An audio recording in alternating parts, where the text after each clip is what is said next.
Welcome to the Dr. Leadership Podcast, where the DR stands for Driving Results. Our focus is weekly conversations around life and business relationships and the important leadership qualities for both.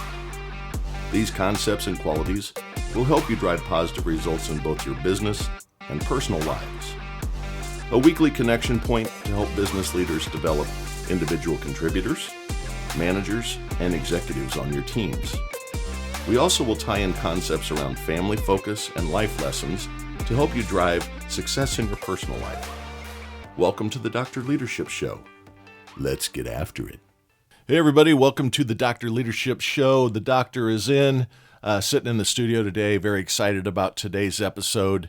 We're going to start delving into the steps of kind of sales, and also it's important for sales leadership, but selling not in just the approach of a direct sales rep going out and calling on people. This can be true for any business you're in.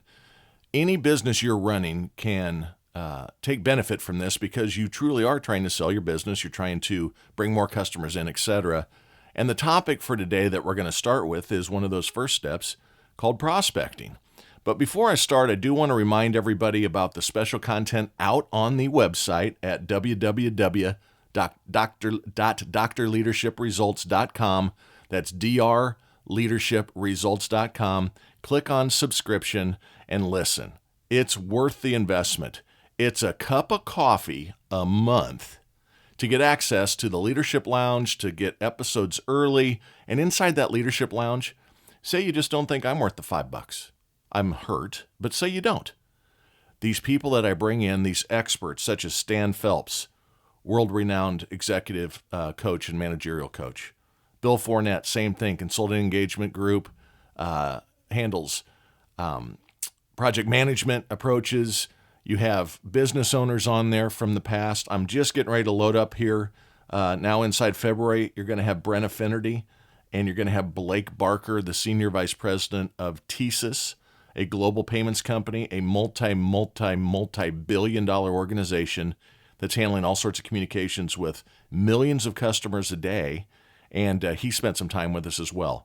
So go out there, www.drleadershipresults.com, click on the subscribe button, click on the contact us. If you want to give feedback, you want to give positive, negative reviews, I don't care. I got big shoulders. I got thick skin. I've been in the sales business for 33 years. You can't hurt me. But go ahead and bring it on and let me know about how we're doing. Also, you can contact us on the email at Dr. Leadership Results, again, drleadershipresults@gmail.com, and reach out. Let us know how it's going. I have gone up now to 45 countries. I don't know who in Peru is listening, but I appreciate it. Hopefully I'm having an impact on you there. But it's been a lot of fun growing this thing. And like I said, sometimes we meander in and out of, is it corporate leadership? Is it corporate individual sellers? Is it your home life? Whatever it might be. Today's going to be pretty business focused, right? Any type of business you're in, the one thing you have to remember always is the importance of prospecting. And at the end today, it's really important. If you've liked some of my funny stories before, I've got one at the end today that I swear is true on my mother, on the Bible my mother has in her home. This really happened. And I am calling today's episode, Don't Throw Punches While Prospecting, and you'll understand at the end. Yes, it really happened. So hold on tight. We're going to get in it and get after it here. So today, around prospecting, if you're in sales or services in any manner, restaurant business, car fixing, body shop, business world, software as a service, cloud-based services and sales, hardware equipment and service capabilities after that, refrigeration business, whatever, you've got to constantly be looking on how to grow your business. You didn't go into business to get to X and then stop. You want to continuously improve and grow. So in any type of business, you need to do a couple things. The first is once you gain a customer, you got to figure out how to retain them and expand them. That's part of it. And then the second thing you got to do is you got to continuously get new customers. Retention is important because it's destined to face some headwinds. And what I mean by this is customers leave organizations every single day. Remember, when you're chasing a new prospect, that's somebody's customer. Things happen inside current customers that cause you to lose them if you are not on your A game all day, every day. So you have to be expanding inside that organization, expanding in how often someone's visiting your business if you're the proprietor, expanding how you are going to market across other lines of business so that when something does happen, that loss is not a net negative, but you are actually in the net positive because you've expanded some things there. Retention is very, very important, and you have to grow by bringing expansion new customers on. Again, retention's destined to have headwinds. Customers go out of business. Your best relationship inside there, if you only have a single relationship, I hate to say it like this, but people die. I had one of my best customers pass away. New decision maker comes in, new business partner develops. We don't click perfectly, could lose that business, right? Competitors are attacking your best customer every single day. Two things happen. You either lose them, or best case scenario, your average price or what you're selling your services for or your margins get degraded because they're going to come in with a flashy price trying to get the customer to move. So even if you hold on to your customer, your return on that investment in that customer with your services has the propensity to degrade over time. You got to fill the coffer back up at the top. Expansion is critical because of this. Once inside the org, you get to use your value you're already showing to someone else inside that company to expand to other areas. You're already warm inside the account. It's not a cold engagement. They used to call it cold calls. We used shoe leather when I was on the street. You put 25 business cards in your pocket for the day and you didn't come back. If you didn't have appointments, meetings scheduled, installations, presentations, whatever might be the case, you left at 8 and you didn't come back until you tried to make 25 new friends for the day. Called it shoe leather. Today, there's lots of different ways to go about this, but what you need to be doing is trying to increase your share of wallet, we say. You got to go in and figure out, okay, I'm selling them this one product. How do I sell them the next product and service? Even if, in my current organization, this is a case that we fight all the time internally, and I say this to my people and people that don't report directly to me every single day. Even if your area of expertise is not the area that's going to get compensated on the expansion inside the account, you need to push wholeheartedly towards that expansion. And here's why. First of all, you're doing your own company a benefit. I know sometimes individual contributors, you get this me type attitude. If I'm not getting paid on it, I'm not going to worry about it. You are not a very smart individual. Forget about your just integrity towards your company and the teaming of it. But think of it this way. If you don't use your good relationships to surround your paying engagement with that prospect and with that customer with other things from your business, even if you don't get paid, someone else will go in and sell that. And many times, it's your competitor. So let's say I'm not going to get paid on if they come in and take over that part of the business, someone else in my company. I get that sales individual, that subject matter expert that is going to get paid, introduced. We treat that part of the business as good as I'm treating my current customer's relationship in my side of the business. And now we have a secondary protective wall against a competitor taking us out. Our value chain inside the organization has improved, has expanded. Now we are what we call stickier. You want to be sticky inside your current customers. You want to be handling things for them that are so critical to their best interest and to their business results that they can't go anywhere else. And the more you are inside that organization, the deeper and wider you are, the stickier you get. So it's critical. Don't be selfish-minded in those situations. Expand any way you can. Now let's talk about expansion and how you prospect it for a little bit, right? This is about prospecting. How do I go about expanding, Dr. Leadership? First of all, the easy one is ask for referrals. This may seem like a very, very simple concept, but I am on calls all the time with people, and they don't ask that of their best customers. Ask, hey, Bob, we've been doing business a long time. We've got a couple of new services that really don't affect your side of the business, but they really affect AP, accounts payable. Let's just make a department up. Human resources, whatever it is. Could you introduce me to somebody that's in charge over there or managing change over there, and let me try to help them as well? And people, many times, sellers can be nervous about anybody, even themselves, talking to anybody else inside the organization because, we might make my contact upset. What?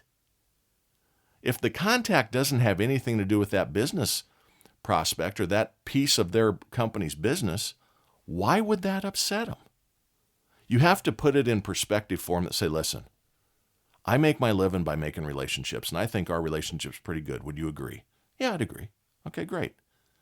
I'd really like to engage the other side of your business. We've got some solutions in the HR suite that I know you aren't involved with, but instead of me trying to knock on the door, dropping off a card, starting with an introductory email, would you be willing to introduce me to Sue Parker, who is running all of HR, making up a name here? I need a favor. Remember, human nature loves to give favors, loves to help people. It's in our DNA. It's from the ground up is how we're developed. We have a caring heart. We're empathic. We want to help others. At least if you're a good person, you should in some manner.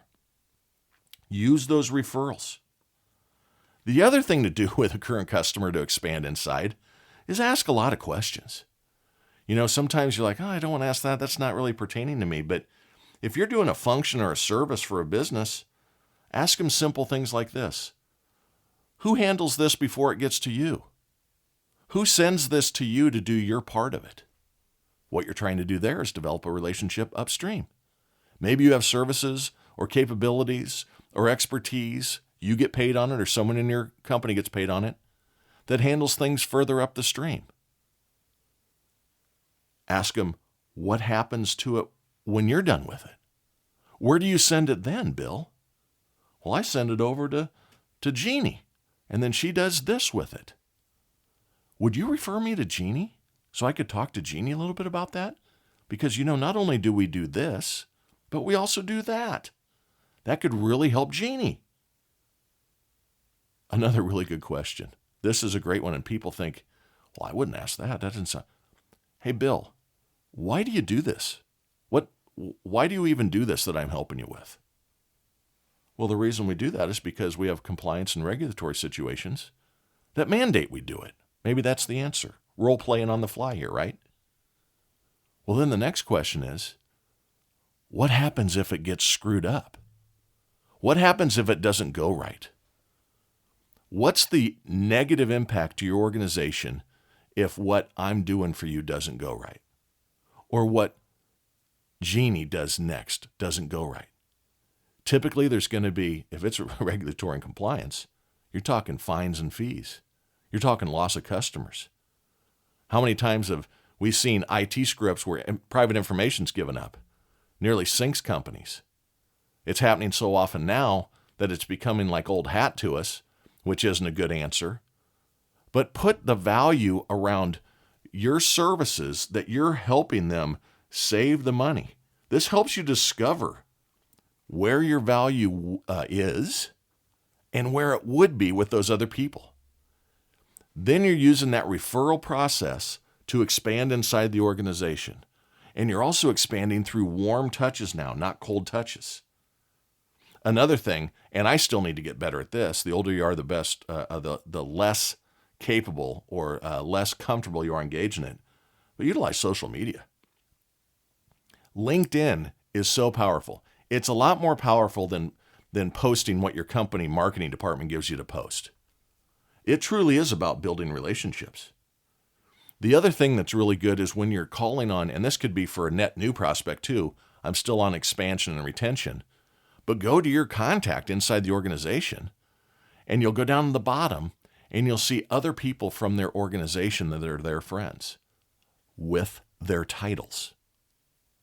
If you're looking for the head HR, look down below. That way you know the name before you go in to ask Bill for the reference. The other thing, Google. Don't just Google TikTok videos. Don't just Google YouTube videos.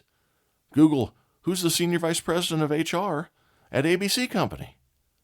Use social media. Use Dun & Bradstreet's information. Hoover's. Anybody else you can think of. Byers Labs Equipment Compares for my business was an old one. Go out, set up Google alerts on news articles around your around the prospect or the company you're calling on, and look for pain points. Look for information from the C-suite. Look at their filings for the SEC. Read their financial reports to see what the CEO, CIO, COO are saying their goals are in the coming years. You'll get ideas on future plans. Then you cross-reference and use angles to figure out, not angles in a bad way, but how can I engage with them and solve some problems that they're trying to overcome? Remember, whatever you're good at, you're doing for lots and lots of customers. Let's say it's a banking organization. You've got 3 or 4 other banking customers that you know you're solving a problem that you aren't yet solving for Bill's bank. Bring those other solutions to bear, and if Bill isn't in charge of them, ask for the reference. If that doesn't work, then you start with an engagement upstream away from Bill in those departments. And the most important thing is you have to provide unequaled customer service so you get a good reference, but state you're going to solve a problem when you're prospecting, how you solve the problem, not the product you sell. People aren't interested in the widget or the zeros and ones flying. They're interested in what it brings them as comfort or care or protects them from. In my business, they don't care that it's a printer. Lots of people sell great big $1 million printers that do great dots. All of my value and my team's value comes from all of the additional services. Handling compliance, color management, brand management, marketing services, campaign creation, whatever it might be. You know about your business better than I ever hoped to. Look around and see what problems are we solving, not what product are we selling. That commoditizes you. And that customer service, man, oh man, oh man, don't screw that up. Takes you 10 years to gain a customer, takes you 10 seconds to lose one. Don't let them down. No matter what service you're selling, no matter what product you sell, sooner or later, it breaks, malfunctions, or lets the company that you sold it to down. It's not if that's going to happen, it's how you respond when it does. If you're in a services business, you got to be quicker to follow up. You got to be better at fixing it the first time. You got to be fair priced, and you got to be really good at follow up to make sure that the service was received as emphatically in their view as you gave it to them, that they give that 5-star review. Go into any store right now, and when you're done, I went to Home Depot this week, bought some shelving.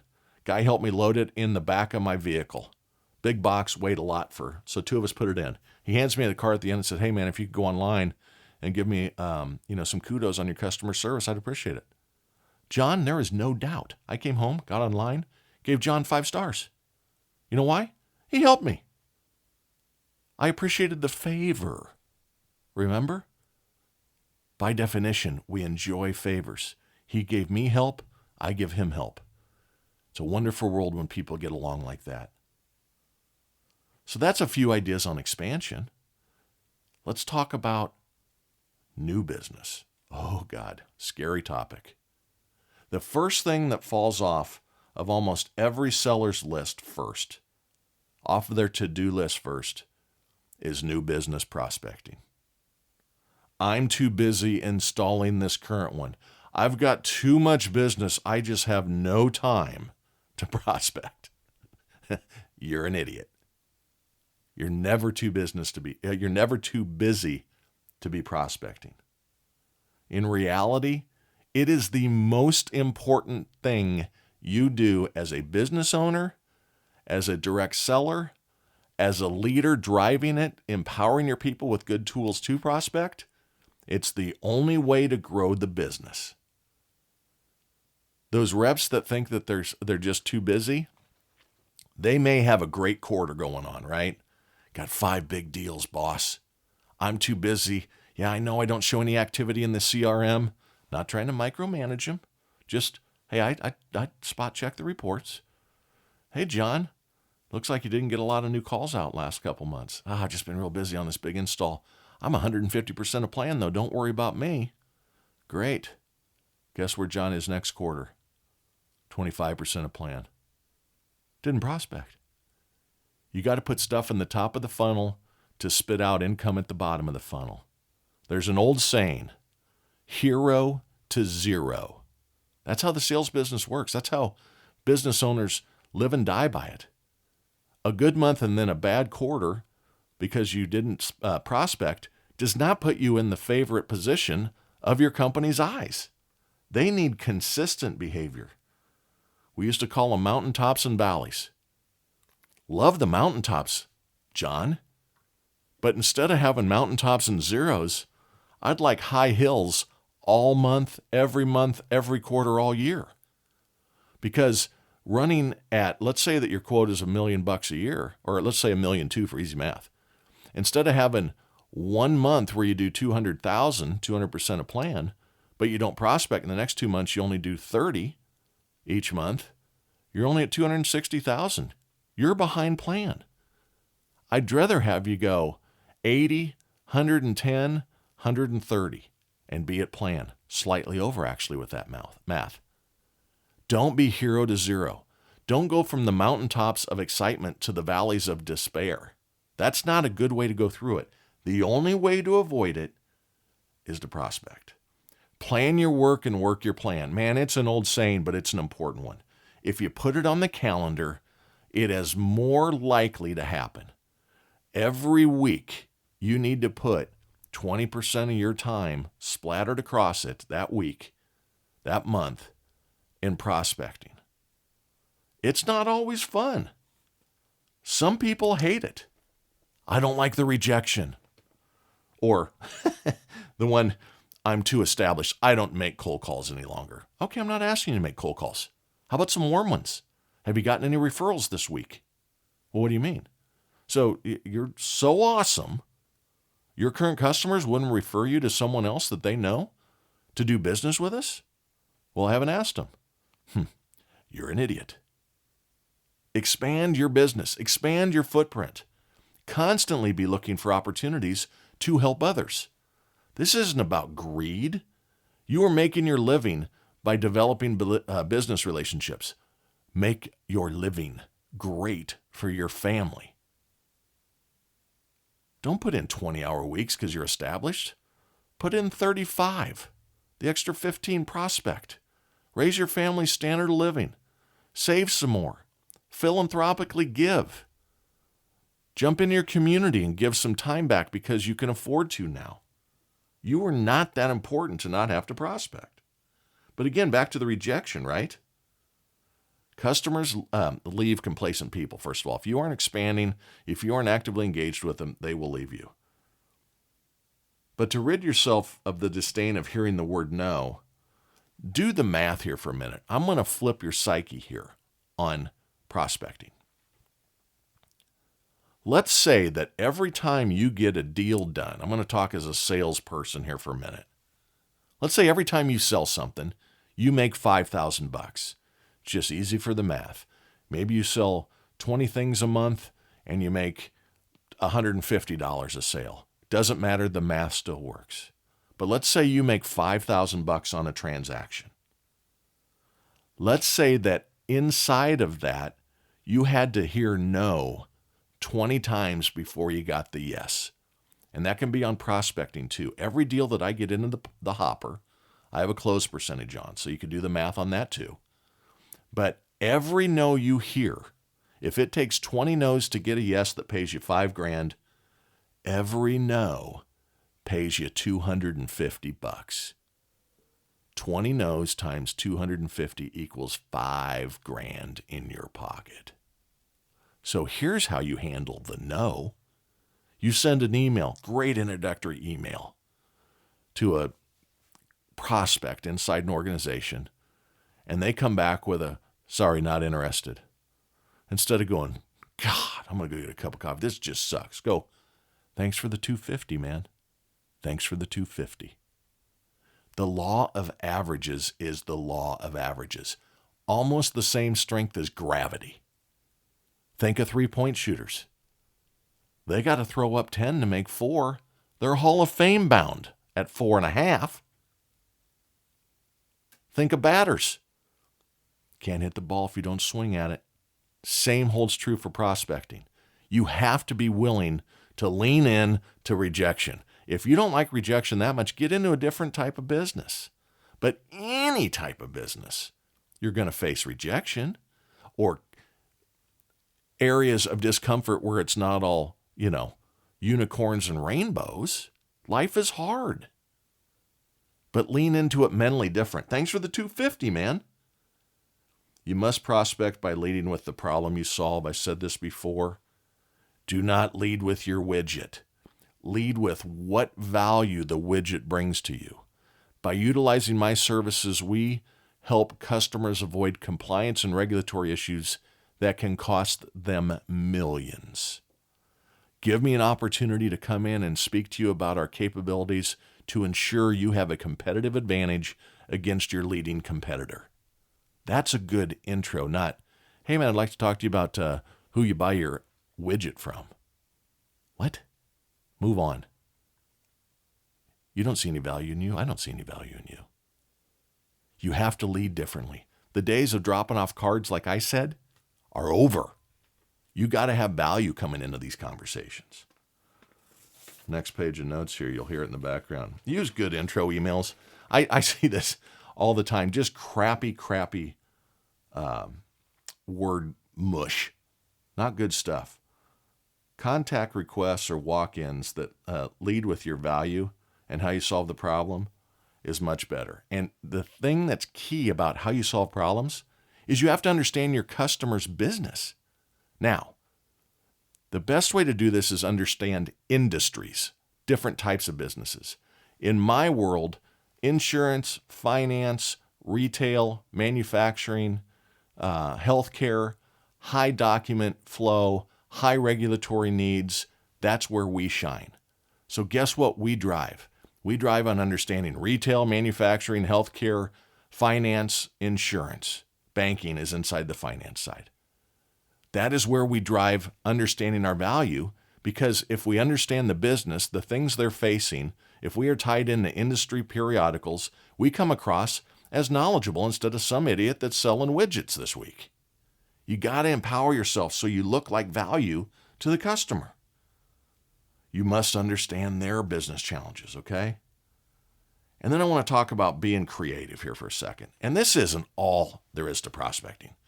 We will come back to this over the months and talk about stories and tie it in many times again.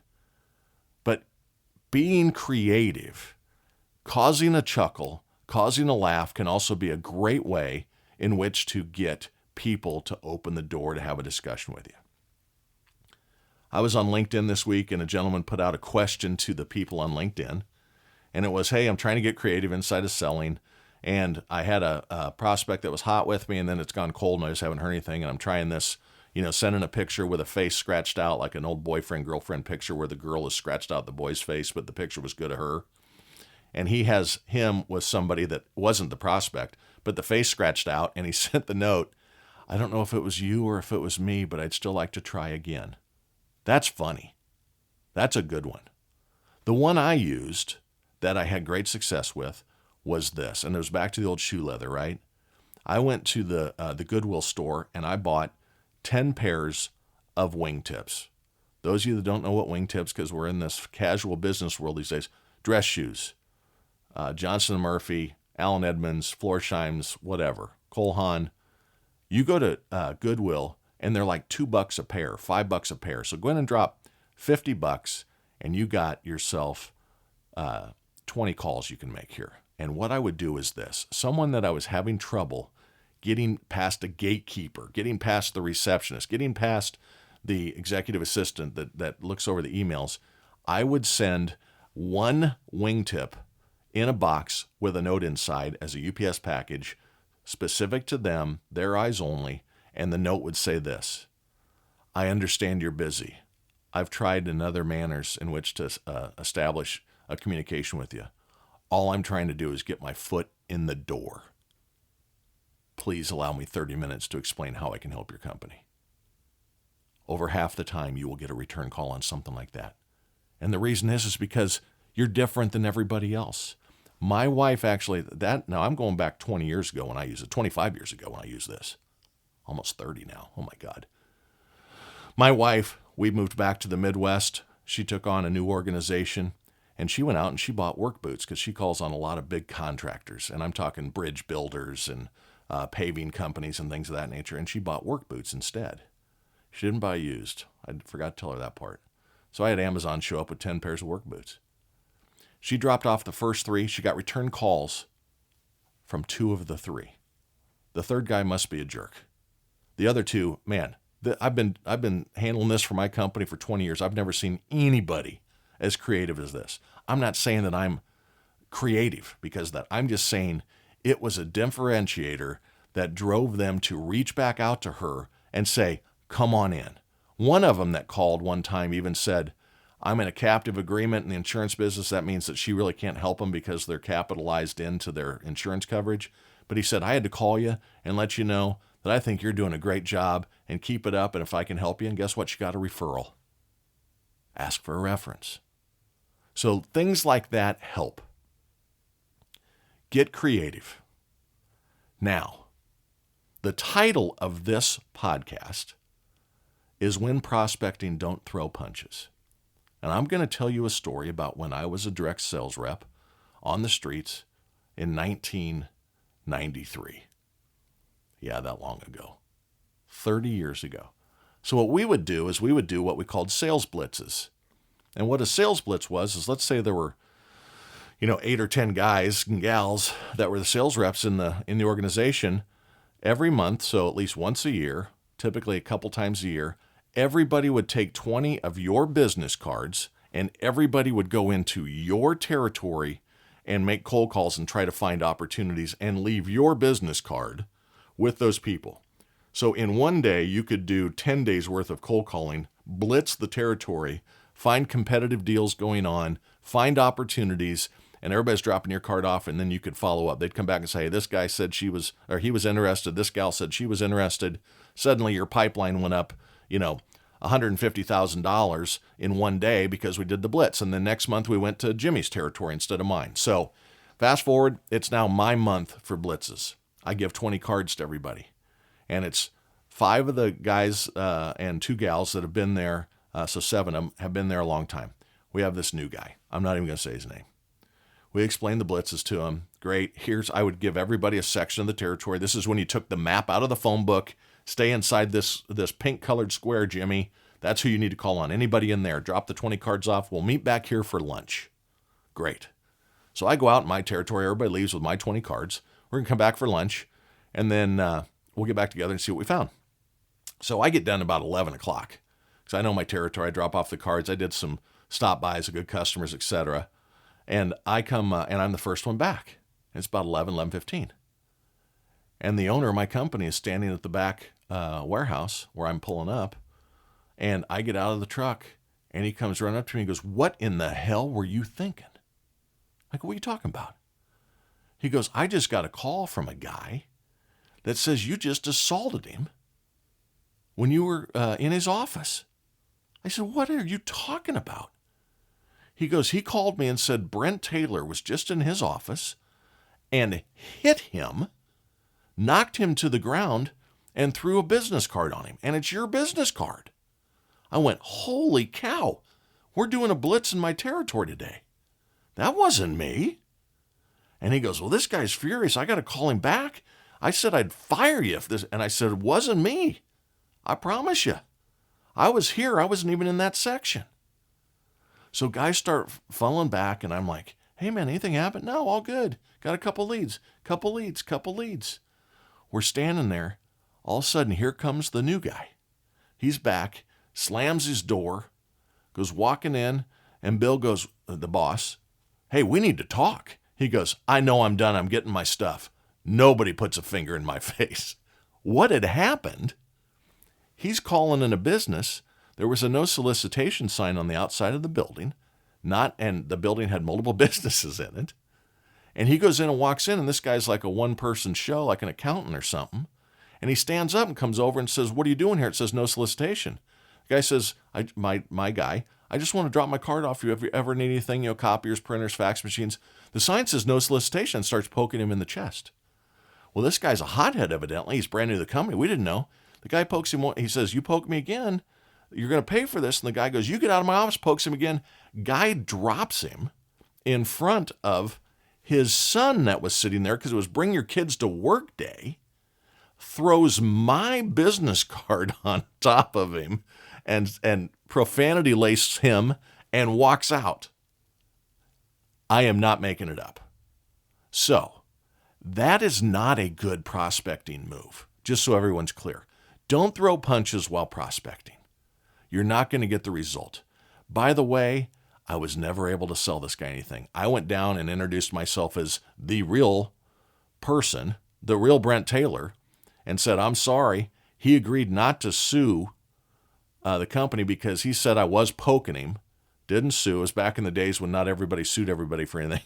He got a fat lip out of it. His son saw his father get smashed in the face in his own business, and the rest is history. So when you're going about prospecting, use some of the other ideas that were thrown out there. If you've got better ideas or great ideas, share them with me. I'd love to share with the audience. I'm sure that there's people out there with unbelievable prospecting skills and capabilities, and I know that you will share it with me, and I know that they're going to work because you're awesome. Keep that shit up. Talk next week.